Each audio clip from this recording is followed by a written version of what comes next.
In 2024, 299.4 million people are in need of humanitarian assistance and protection. Preventing, mitigating, and responding to humanitarian crises is a challenge. Can fiction and storytelling play a role? Can it raise awareness and motivate action to address the causes and consequences of humanitarian crises? My name is Ruth Mukwana, and I host the Sahapod Stories and Humanitarian Action, where I discuss this question with humanitarian practitioners and writers. Welcome to Saha Podcast, Stories and Humanitarian Action. As always, I have a great guest for you today, but before I introduce her, I'd like to ask you to subscribe to my YouTube channel. And if you enjoyed today's conversation, please like, comment, and share it. My guest today is Megan Culhane Galbraith, who is a writer, visual artist, and an adoptee. She's the founder of the Never Hush workshops for adoptees. Her debut hybrid memoir-in-essays, The Guild of the Infant Saviour, an adopted child's memory book, was published by Mud Creek Books, Ohio State University Press in May 2021. Her work was notable in Best American Essays 2021 and 2017, and she's the director of the Bennington Writing Seminars. Welcome to the show today, Megan. Thanks, Ruth. Thank you so much for having me on. I appreciate you reading my book. Now, of course, and as we were talking a bit earlier, I am very excited to talk about the book for you. And as I also mentioned, I normally talk about fiction, but when I read your essays, when I read your book, which is really speaking about your experience being adopted, it also, talks about abortion, which is really a huge topic on many of our minds today with what happened last year. I Yeah. really wanted to have a conversation with you. Yes. Yeah. Well, the book takes place because I'm a Gen Xer, so I'm a 1966. I was born in 1966, which was before Roe v. Wade was a law, and so abortion was not legal, and here we are years later, and it's illegal again. I feel like we're going back in time, and I think with a lot of the debate that has been gone on recently, especially with the Supreme Court justices, specifically Amy Coney Barrett, being adoptive parents themselves, you're hearing rhetoric that includes things like, adoption is an option, an alternative to abortion. And this is just cognitive dissonance. This is not. It really it fails to listen to adoptee voices, because if you talk to adoptees, especially, you'll hear that there's the trauma that is induced by being taken from your mother as a child. Some people have said an infant suffers from being permanently separated from their mother. They consider it to be more severe trauma than a veteran returning from war. And those traumas, for a war veteran, they know something before the trauma happened. But for an infant, let's say for adoptees, they call it the primal wound. So being taken from your mother is when you're pre-verbal. So you wind up spending your life, like an adoptee can wind up spending their life in just a state of survival. And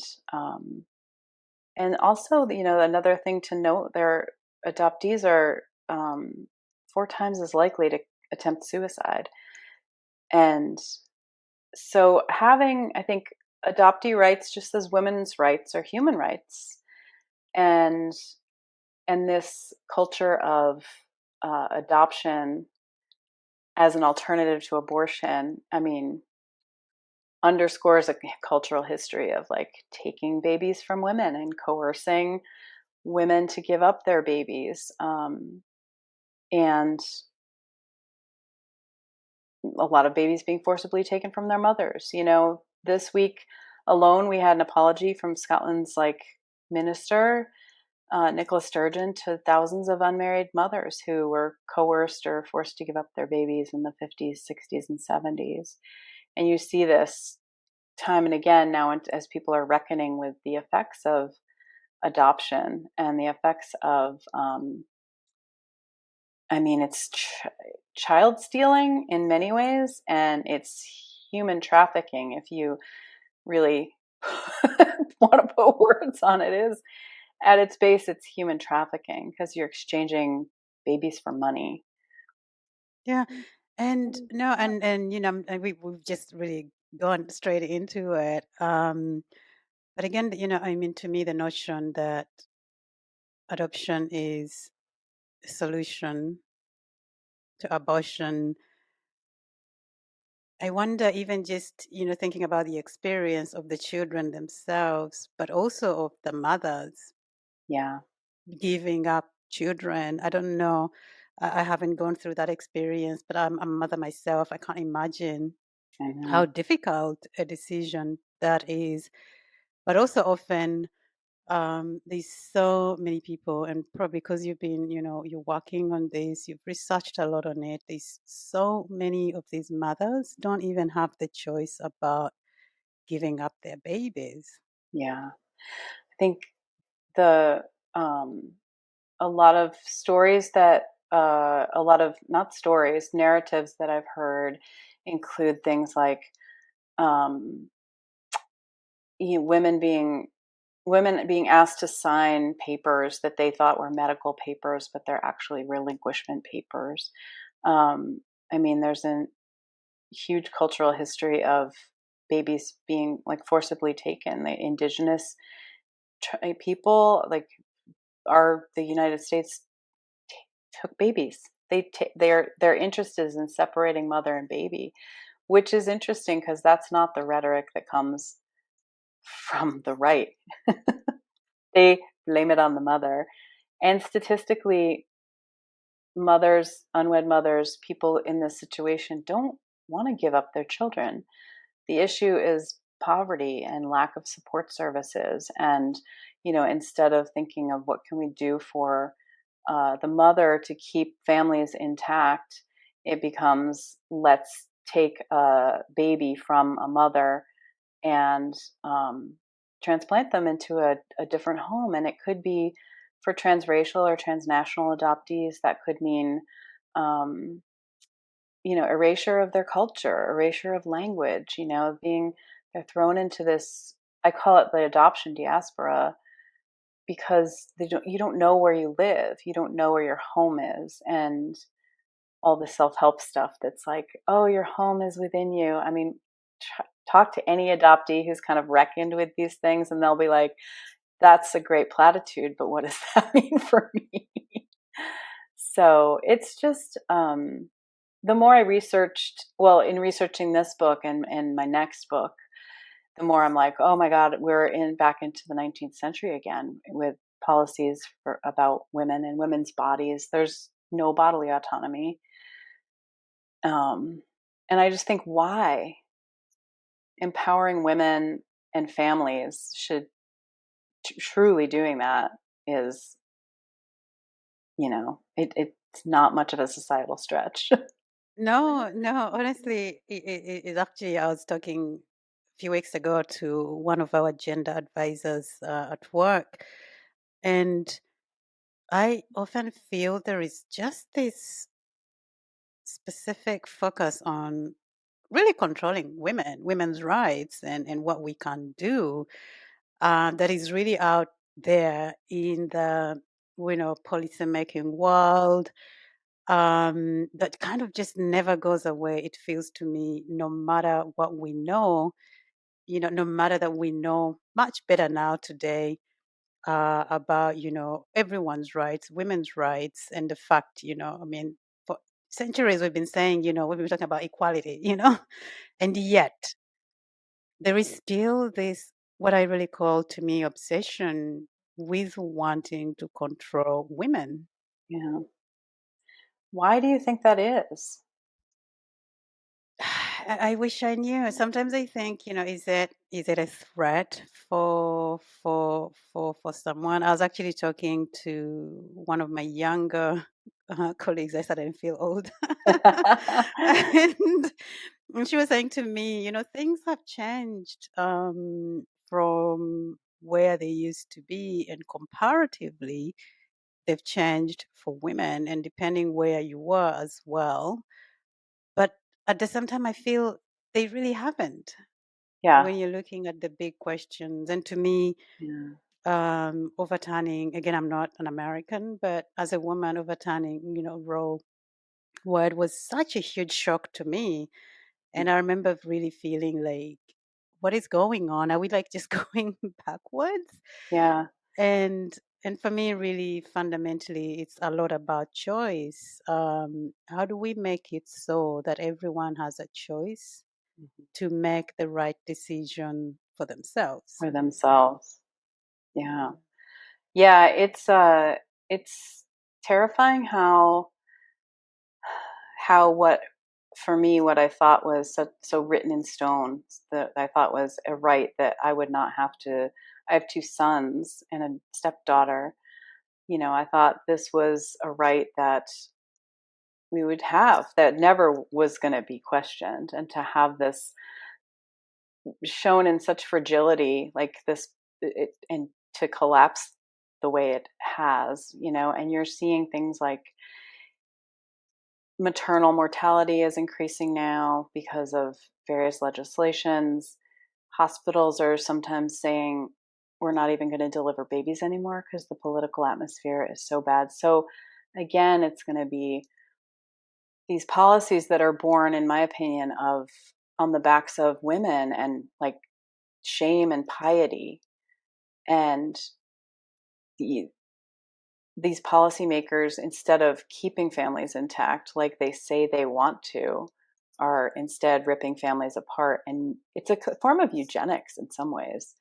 You're ripping a family from a mother to give to another mother, usually more wealthy, usually white. This is with and adoptive parents like that, as you see, like recently with Colin Kaepernick, with his new book, and talking about sort of the racism he endured, um, from his white adoptive parents. Um, the backlash when we speak out, adoptees speak out about their feelings about adoption is harsh. It's like, be quiet, stay silent, it's this savior complex. Like, you should be you should be grateful. you Yeah, I should was going to say. Yeah, you should be grateful. And if you think about that, like, I have two sisters, one of which is one of who is adopted, and another is biological. And you know, nobody says to the biological sister, "Oh, you should be grateful for your parent being a parent." Like, for having a house over your head, for your parent just doing the work of being a parent. So it's tragic. And I think these families by design, whose design is this? Whose design is this when it comes at the expense of um, mother and baby? And I also feel that, because I've always felt like, yeah, if we care about children so much, why is it only about legislating abortion? And because I feel like we're not putting as much time as I'd like us to in actually looking after these children once they are here in the world. If you look at the number of homeless children across the world, if you look at the number of children held up in conflict situations, if you look at the number of children being trafficked, and I often feel like, why don't we put more energy actually? Yeah, into helping. I know. And I haven't done enough research to speak so forcibly on this, but there seems to, like, in the 19th century, there were these agencies that were beginning to form to feasibly, like, help women and babies. But then there was like this rift, I think it was based in religion. There was like a rift that started shaming women for having unwed pregnancies. Instead of changing the narrative. It's like when we talk about when you talk culturally about rape, it's always about with me, with women, for example, it's like, oh, don't go out running in the dark, don't wear a ponytail because you can get, yeah. Instead, we're not saying to like our boys or to men, like, don't rape. Yeah. How about that? Like, don't rape Yeah. women. Yeah. No, there was it's quite an important point because there was also like experiences where women are raped and then they are asked, "Oh, what were you wearing?" Yeah. Or why did you go to that house? You know, why you're like, actually, that is really not the right question Yeah. to Or ask. now, like, in the incidents of rape, women will have to carry that baby. And, you know, will she likely be coerced to give it away? Like, that baby is going to grow up with multiple trauma, you know.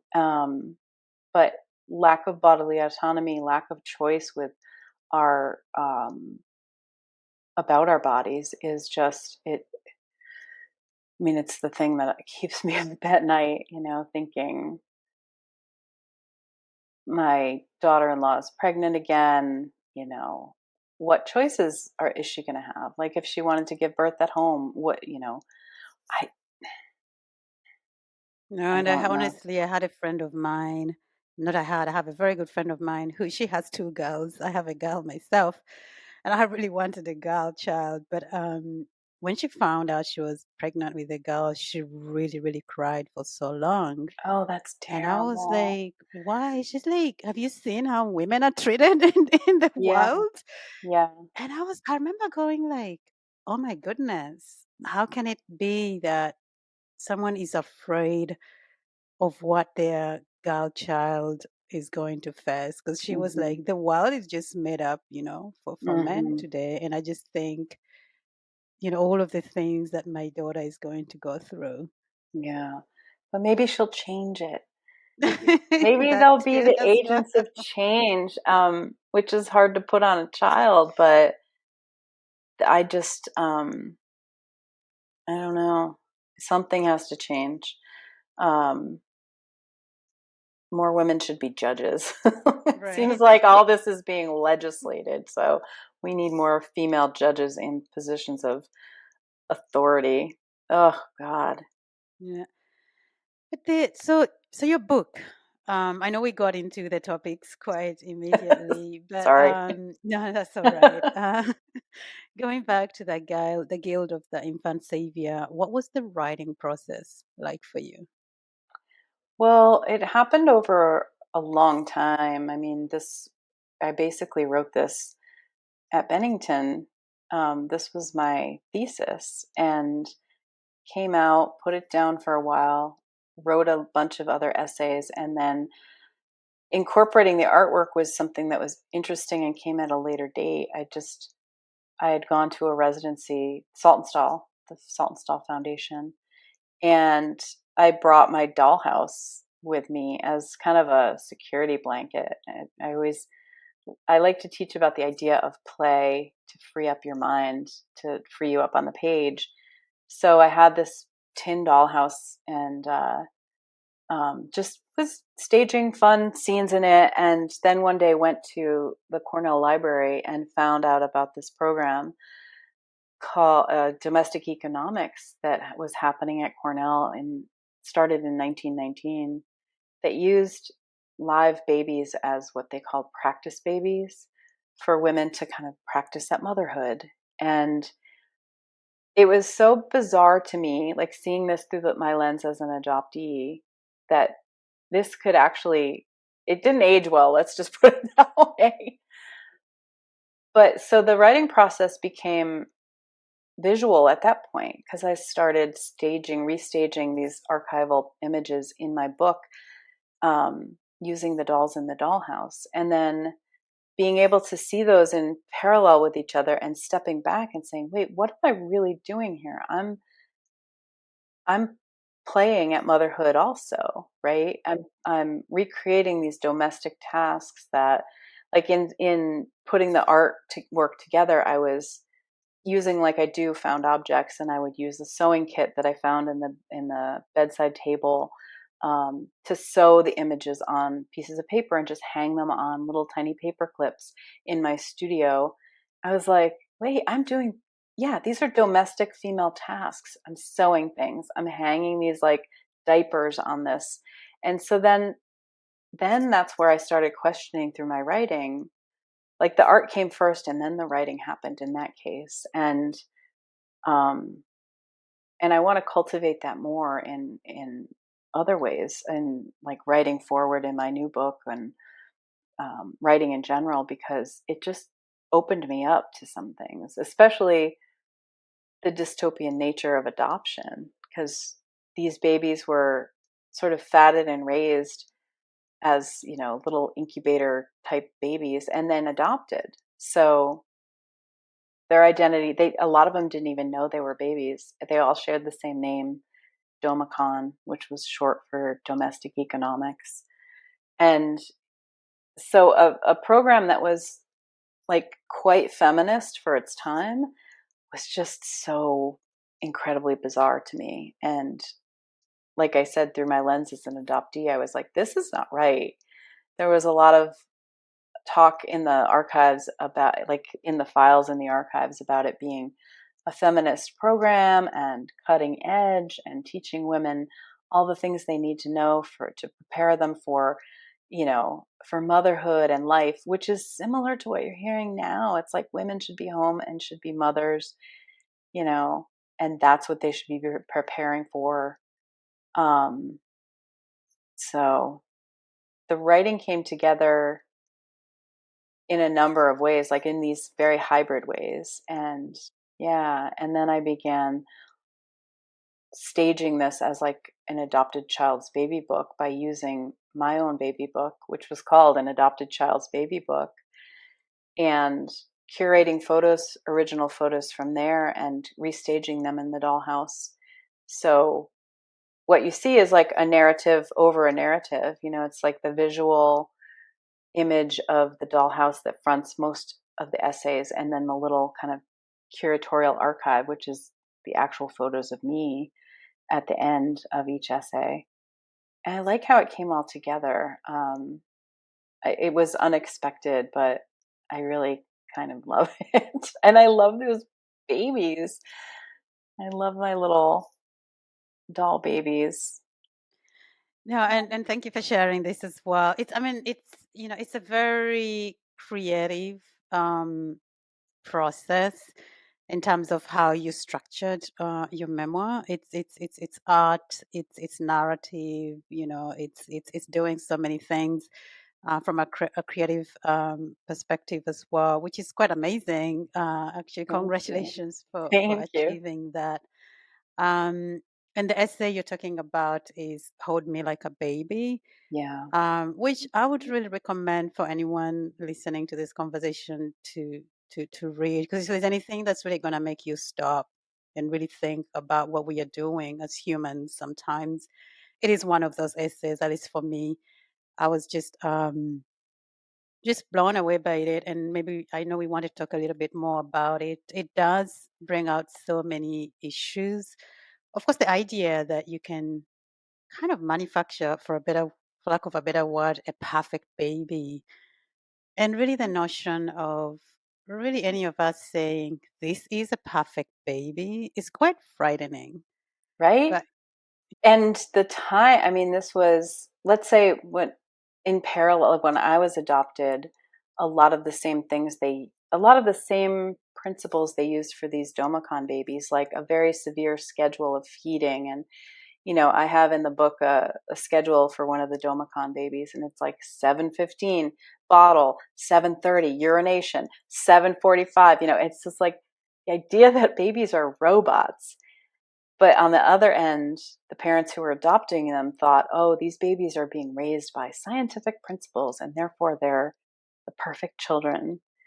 And I think in many ways, my experience as an adoptee was similar. I came home with my adoptive parents with a note that had a similar list of what to do with me, like how to feed me, what to do.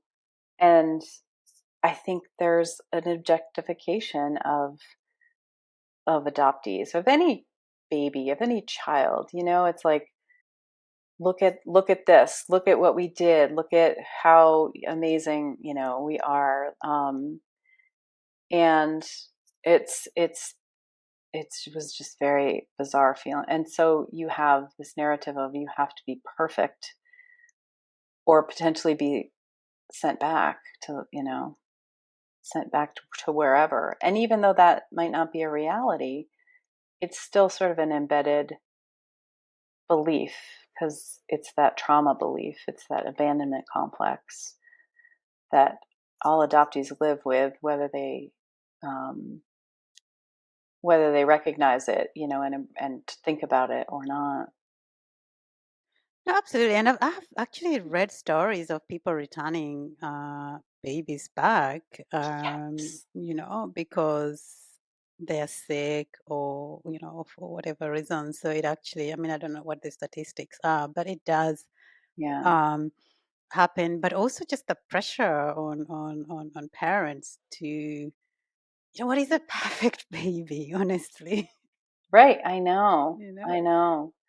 And like with any baby who does, like adoptees come with a set of pre-wired, you know, things that adoptive parents are never, at least mine in the 60s, I'm sure they weren't, the caseworkers were not talking about things like abandonment issues or what. These are things that we've come to now after realizing like what the issues really are. um, so you could have adopted a baby who is like cries incessantly, you don't know why, you don't know how to soothe that baby, you know. And so there's the tension there. My mom used to say, and I'm sure she didn't mean anything by it, but like, I just want everything to be perfect. I want, you know, which I internalize as like, I need to be perfect, right? And this is something, it's not just adoptees, but there's the added layer of all of the trauma that makes it even a more layered, you know, like, oh God, perfection is what I need. That's why we're overachievers. That's why we're Right. type A's. That's why, yeah, And you also speak to, which comes up a lot for many mothers as well. Like, I'm trying to see if I can find because I scribbled it down, but almost everything that goes wrong with a child is the parent, the mother. You know, the mother is blamed, you know, for anything that goes wrong. And then you also was speaking a little bit earlier about it before we started, you know, recording.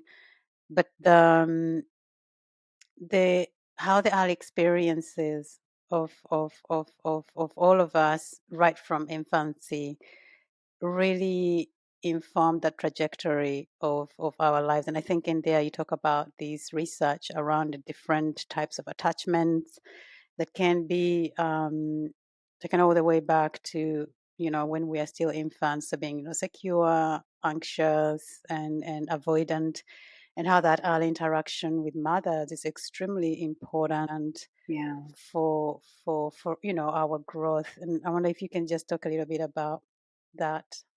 yeah. You know, I've been thinking a lot about this paradox of policymaking, of anything about women that glorifies motherhood but demonizes the mother. And I feel like that's how policy is made. You know, it's always the mother's fault. Um, a mother who's unwed or the baby's illegitimate. You know, the nature of the language that we use to describe these things is just way off base. Um, well, I forgot. What was the last part of your list? Paradox of motherhood. No, that's okay. It was more the early interactions Oh, with, the attachment. yeah. Oh, boy, I went deep into attachment disorder because I just, as a um, late in life, getting therapy from a real adoption centered therapist, adoption trained therapist. She introduced me to all these things. She's like, "Have you ever heard of Harlow's monkeys?" And I was, absolutely not. So those were like original. studies that talked about attachment. There were these, have you heard of these? Oh, it's so severe. They put infant monkeys in cages with wire mothers. One was wrapped in terry cloth, the other was wire. So there's nothing for the babies to cling on to.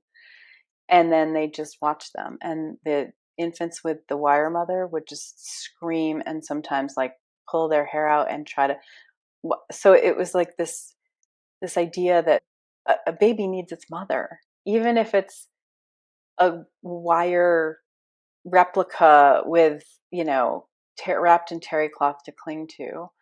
Um, and that was sort of the basis of what launched attachment studies. And there's a lot written about them now. I'm watching this great show on TV with Kerry Washington. It's called Unprisoned, and she is a therapist, and she's talking all about this. She was in foster care. Her character was in foster care for a long time. She has these attachment issues. She talks about it in this show in such a great way. And I'm like, yeah, I wish more people would know about those things, because knowing your attachment style is very much like the 21st century version of like Myers-Briggs these days.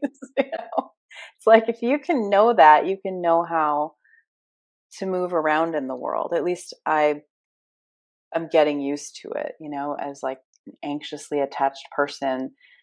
Putting words to what that means now explains a lot of behavioral things that that I did. Mhm. No, no. I mean, I read about the monkeys in your essay, but I had never heard about it. And again, I was really, really, really struck by that. Yeah. But also very struck by, the importance of how infants pretty much are treated at birth, and how that really, informs some of the challenges that, as adults we Yeah. end up struggling with. Yeah, exactly. And the process of writing a memoir, and I think I've said this to you before, I have so much admiration for all of you that are writing memoirs, that are sharing your stories. So much admiration for you. But one of the questions I had for you about that is, how do you do this? Because it's memory. How reliable is memory? It's truth. And how do you go about all of these questions? You're dealing with memory, of course, you're doing research, you're talking to people, and how Yeah. much of is it true, and these kinds of questions that I imagine writing Yeah. memoir. Yeah, I mean, I think it's I feel like what I hope that the meta narrative of the book is a questioning of memory as a coping mechanism. I think, and I've heard this from other people, everybody, like Joan Didion says, you tell yourself stories in order to live. My birth mother had what I call a cocktail party story about me, and that was a story she could live with. And then the stories she told me, it's just like oral history passed down.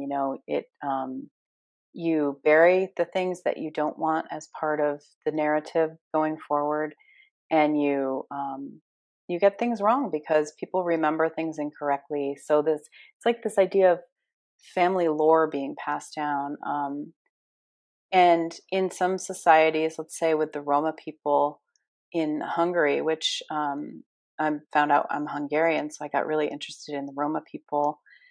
And their whole idea of storytelling is a way of keeping them safe, their community safe. If outsiders come in, they tell stories that are partly fictional, maybe it has some truth in them. That's why, and this is a slur, gypsies are known stereotypically as like liars and cheaters and whatnot, because what they're doing is actually forming a narrative that is protective. And I think in with adoption, there's a lot of protection narratives also. That's why adoptive parents don't like when we might speak out about our feelings about being adopted, because their narrative is like, but we rescued you, or we love you. It's like, well, I'm not questioning your love for me. I know that. Like, but I can also, like, I can hold both things in my hands at the same time. I can not love the idea of being adopted and having to deal with these feelings, but know that you love me, you know? Yeah. Oh, wow. And I mean, I think linked to that as well. And I don't know if it's you who said it, or one of the other writers of memoir. Um, as families, but even as humans anyway, even when we are in the same experience, at the same time we experience it differently and Hmm. remember it differently. Hmm. And so I wonder, and I know you've also had to deal with a lot of backlash, and I'm going to ask about that because I think people who are interested in writing memoir as well, this is one of Yeah. the things I imagine they have to be ready to experience. But what has that been like for you? When you have a memory and you experienced it, whether with your mom or your dad or your siblings, and they remember it differently, and then they question, you Yeah. know, Yeah. your memory or your own story about it. Right. Have you experienced that? And Oh, yeah. I mean, my family, this whole book, let's say my sisters, um, e- questioned everything about it, even memories where, and again, I think this goes back to sort of ego and the narrative you're telling yourself. But they would question even memories that I wrote about that I'm like, but you weren't even there. Like, but they feel ownership to question all that. First, they feel ownership to question my feelings, you know. And that's what, as a memoirist, I tried to do as much as possible, is write about my feelings and not, not like this is my memory and it is true. It is my truth. Um, but here are my feelings, and I'm struggling to figure those out in the context of my own memory, through the lens of time too. Like this is adult me looking back on child me with, you know all I know now and all I didn't know then. But my mother is not alive. My dad called it a betrayal. And I think for memoirists, and we hear a lot of people who want to write a memoir, and they're like, well, I'll write this when everyone's dead. And it's understandable because you have to have an immensely thick skin. But also, in the time between when this book was published and all that I've overcome to get to this point, thanks to the backlash, I realized, my voice is powerful and I deserve a place. I deserve to speak also. And I think part of the tragedy of my family reacting the way they did is like, they've always done this.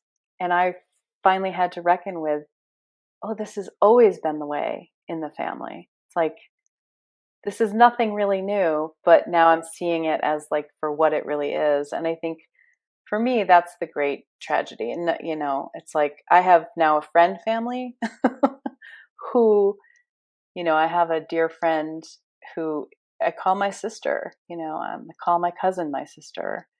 Um, and I'm just sorry that memoirists have to deal with it because, um, there's no,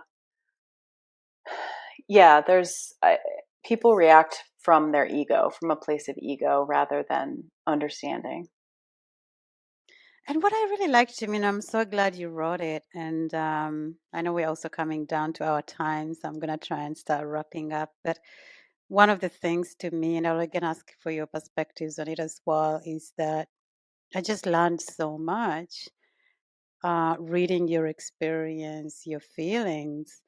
But I also know you did a lot of research, but really just understanding what that has been for you. And in that, for me, also just a bit more understanding and being more empathetic to others who may be sharing that experience. And so, for me, I'm just glad that you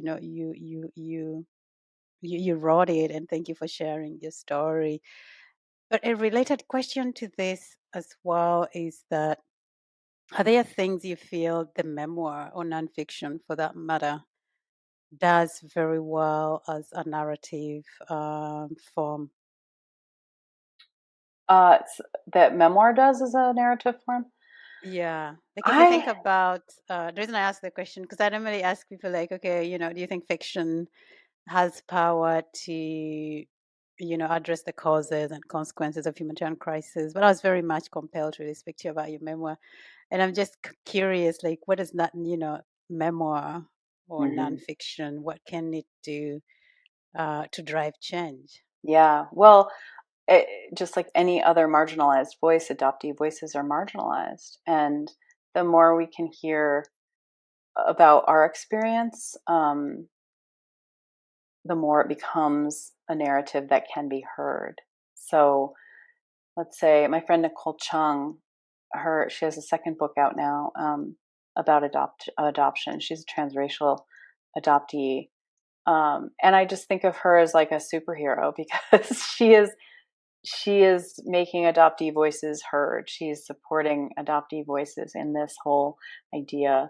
Um, so that's what I think. And with anybody who is writing from a place of marginalization, their voice needs to be heard and their art needs to be seen. And only then can we kind of reckon um, with what has been done.